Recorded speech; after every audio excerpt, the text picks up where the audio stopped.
Hockey Inside Out, brought to you by Videotron.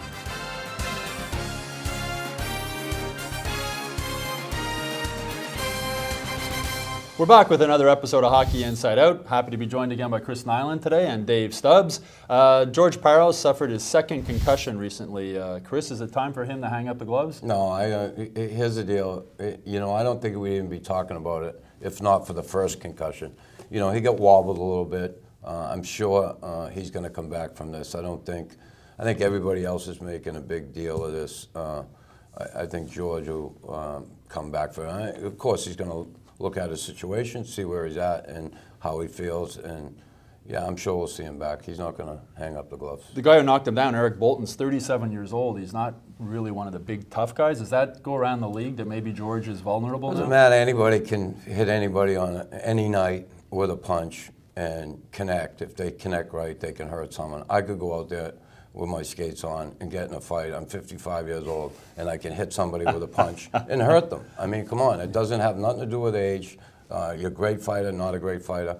Someone who doesn't fight at all could get out some night and get in a fight with someone and hit someone with a good punch and do the damage. And Stan Jonathan and Pierre Bouchard. That's right. Down goes Bouchard. That's right. And it doesn't take much. I mean, if you pop a guy and you hit him cleanly and the guy is just not expecting it or whatever, you get in over top of him. Yeah, it can happen, sure. Yeah. Now, Daniel Briere, the other night, 4 minutes and 27 seconds of ice time against the Coyotes. Is he done, Dave?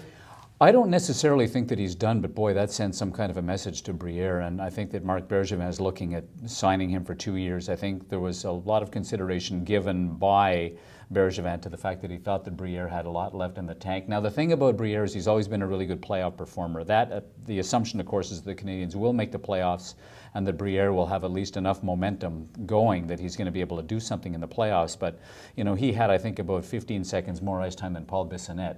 Against the Coyotes, and that doesn't send a good message. He's a playmaker. He's the kind of guy who Scott Gomez was supposed to be here, but you look at it, and a guy like Brian Giunta may not be back next year because his contract is up, but Briere has another year after this. He sort of becomes Scott Gomez in a bad way, though. Yeah, we'll see what the Canadians are going to do with him, but I mean, right now, he certainly is plowing some pretty fallow fields. Yeah, and he's, again, playoff performer or not, I mean, you just don't turn it on like that. You can't hit the switch, and honestly, I retired when I was 34. It does not get any easier when you're that age. He's 35 years of age. It's difficult. He's playing this town. He didn't want to be here in the first place. Now all of a sudden he wants to be here. There's pressure that comes with that.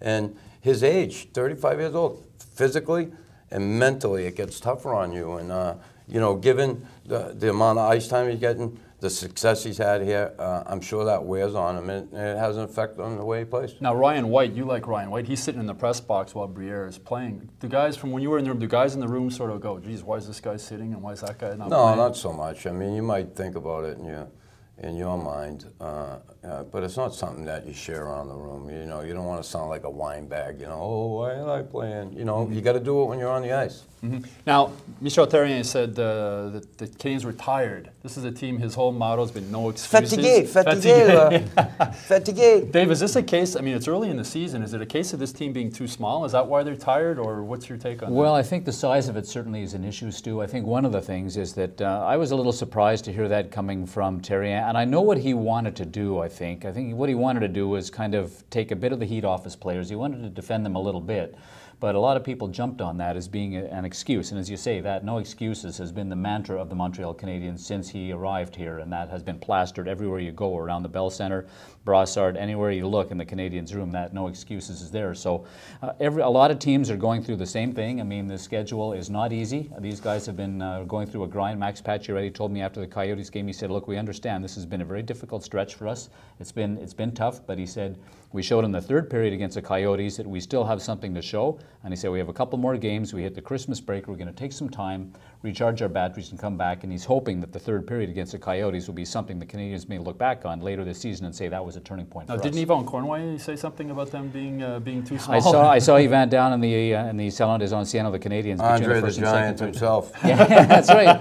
And I said to Yvan, what do you make of this team? And he said, they're too small. And I looked, I said, Yvan, like, you were 5'7" on a good day, right? And the thing about Cornway, and what I really liked about what he said is that there's a big difference between going to the net and going to the net. And he talked talked about Brendan Gallagher going in and paying the price and getting hacked down. Every game. Yeah, every game, every shift. But he said that with some of the other guys on the Canadiens, he said going to the net means you are cruising through the crease. If you were there to be hit by the shot, if you're there for a rebound, then you're in front of the net. But that's a lot different than going in there, planting your skates, and understanding you're going to get beaten down because of it. You know, Terrian saying that they're tired, you would look at it and say, oh, geez, you hear that, and it's an excuse. But it's a little bit of a reality, but as a coach, yeah, he's trying to take heat off his players. I think he's also trying to show us all how he's changed. Back in Pittsburgh, how he really ripped into his team. Yeah, and he doesn't want to do that anymore. I'm sure he's probably thinking in his mind, you know, these guys, you know, they're not showing up, they're not playing, but he's trying to show us he changed too. Now, one small guy who could do it was Matt Snaslund. It's amazing to think 1985-86 was the last time the Canadiens had a player in the top 10 in the NHL scoring leaders, and it was Matt Snaslund. What made him such a good player? Well, he's insulated. You know, he's a hard little guy. He was in great shape. He could skate like the wind. He was tough. And I say tough, you know, everybody thinks tough fighting, but he could take a hit.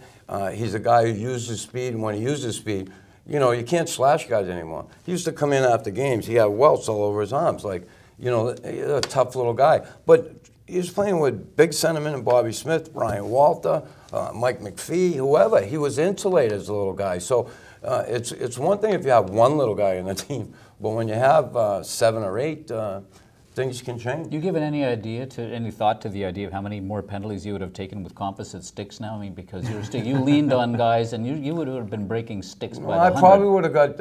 I would have got away with it more because the stick wouldn't break when you slash. You know, the wooden sticks would break, and that's how I would get caught. Yeah. We'll be back after a short break, and we'll get Knuckles' take on the 15-game suspension for Sean Thornton. Was it too much, not enough, or just right?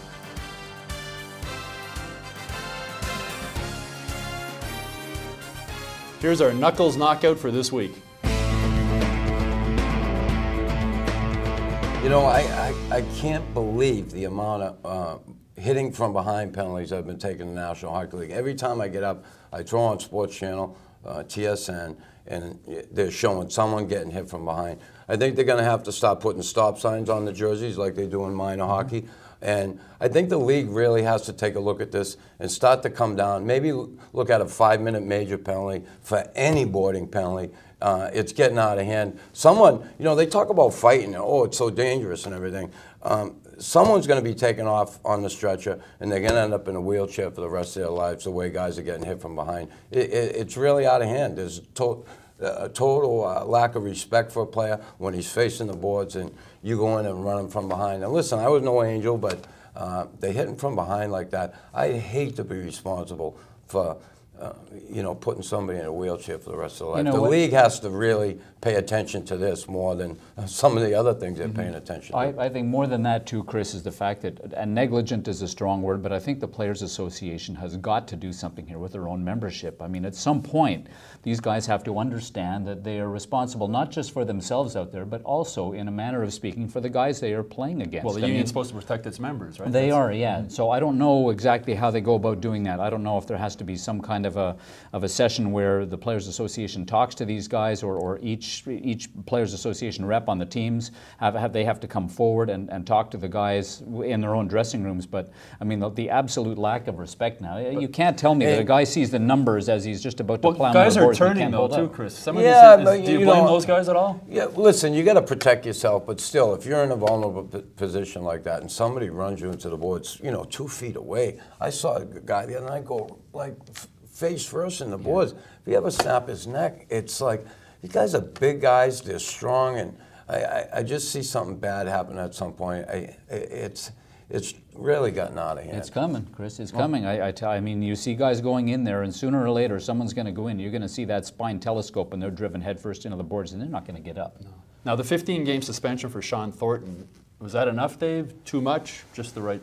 I think it probably was right. I mean, you're talking about a guy who had never been suspended before, and a lot of people were saying that 10 games was probably going to be where they were going. But I mean, look, when you look back at the Bertuzzi situation with Moore, you look at a guy who was down on the ice defenseless, and he has a guy jump on top of him and pound him into unconsciousness. I mean, you can't walk away from that by saying, well, we're going to slap you on the wrist. You have to send a massive message, and I think that Shanahan has probably done that. Now we see that Thornton, after this very sincere apology that he made, has decided to appeal this, and if he doesn't get the satisfaction from Gary Bettman, it will go to an arbitrator. So you don't have a leg to stand on. No, he doesn't. I agree. And you know what? I think that Gary Bettman cannot undercut Brendan Shanahan by saying, no, you know what? I think my policeman here acted a little too He might severely. add to it. Yeah. He might give him, he'll appeal, give him 5 more. You're right, 15 games is wrong. It's 20. I think it was a little much, maybe 10 games, but again, you have to come down. I'm not condoning what he did. Listen, he in a situation where he has to protect his teammates, he feels like he had to do something. Coach put him into that situation too. It's funny, player selection, you know, Ron Ralston got suspended or fined for player selection, and you know, I guess Julian didn't. But again, he's under a lot of pressure. I'm not condoning what he did, like I said, but when you really look at the tape, and he does come up, knock him down, and he hit him. He didn't drive his head into the ice. Yeah, he hit him with a couple little shots. They didn't even, honestly, they look harmless. They really look harmless. And I'll still go back to what I said before. The first time, I believe, Brooks Orpik should have fought him. The kid's not an angel. He's out there cross-checking all the time, running guys. And when you get challenged, hey, sometimes you got to drop the gloves and protect yourself. And he didn't do it in that case. And again, it doesn't condone. I'm not condoning what Thornton did, but you know, stand up and be a man. Well, all the talk about the code, Chris. Did you ever have a copy of the code, or what's your take? No, what is the code? Or? It's just kind of being a nice guy and a bad guy at the same time. That sort of boils it down in a hurry, doesn't it? You know, it's being a nice bad guy. Now, the talk of the lack of respect, was there ever really respect on the ice? Well, to some extent, you know. I mean, there was a lot of bad stuff. It's always say we can't show the other team too much respect, and you know, things happen out there. Again, it's just a really intense game, going at high speed. Things are going to happen for sure, but I think today players don't protect themselves enough. I mean, before, I always used to hear when someone's coming at you, get your stick up. You know, especially when you're in a vulnerable position, and a lot of times guys, you know, they turn and try and make these little moves in tight around the boards, and you know what? Guys finish their checks and they're going to pay. And I just think when a guy is facing the boards like that, God, it's a question of time till something really terrible happens. I hate to see that. Mike Johnson was talking earlier on as some of these suspensions were coming down early in the year. He said one of the things that some fans lose sight of a little bit is the speed that this game is going, and you really get when you get a sense when we sit up in the press box and you watch the game. Some players don't even like to watch the game up there. They say it looks so slow because we can just see everything that's happening and why things should be happening. And even slower on TV. Exactly right. But you get down anywhere near the rink, if you get anywhere within 10 or 12 rows from that ice, and you see the speed and you see the ferocity of these guys, the way they hit, it's a remarkable thing. And Johnson made a good point where he said, decisions are made literally with a split second. I mean, you don't have a lot of time even to react sometimes. I mean, something happens and bang, you react to it and boom, and a guy is going down. But you're right, Chris, about guys, when they see numbers and when they're moving in and when they are essentially taking runs at guys from almost the face-off circles and further back sometimes to splatter a guy, you have time to consider what you're doing. And it's when you're blindsiding a guy or taking him numbers first into the glass, that's when something horrible is going to happen. Yeah. Now, Marc Bergevin, 3 offseason moves. George Parros, so far like this. Douglas Murray's been okay. Daniel Briere has sort of been a bust. Does he need to make a move now, Chris, to get this team? I don't know. I don't think he's going to. Again, he's going to stay to his plan, I believe. He's going to try and build his team through the draft, which he should. These players he brought in are bridge players to get it, hopefully get the Canadians through a couple of years till some of those players are ready. Could you give him an A for the moves he made? Listen, I think Murray and Parros coming in here was a good thing. You know, it gives his team some respect. And regardless of what happened with George with the concussion the first game against Orr and then this latest thing, he's still a presence out there. He's still doing his job, and he shows up to do the job he's been asked to do. And it's not an easy thing. Murray, playing physical, he's not Eric Hayden out there, but he's definitely gonna provide some physicality. He's a great shot blocker. He's good around the net. He clears guys out. He cross checks. He's tough in front of the net. And Briere, you know, I think he's past his due date. Chris, so thanks. I'm shamelessly stealing your Eric Heiden line, by the way. That's too right good. Chris, thanks so much for joining us. Happy holidays to you. I think you're headed back to Boston. Merry Christmas, everybody. Yeah, and Dave and I will be back next week with a special holiday edition of HIO along with Michael Farber from TSN and Sports Illustrated. Happy holidays, everybody.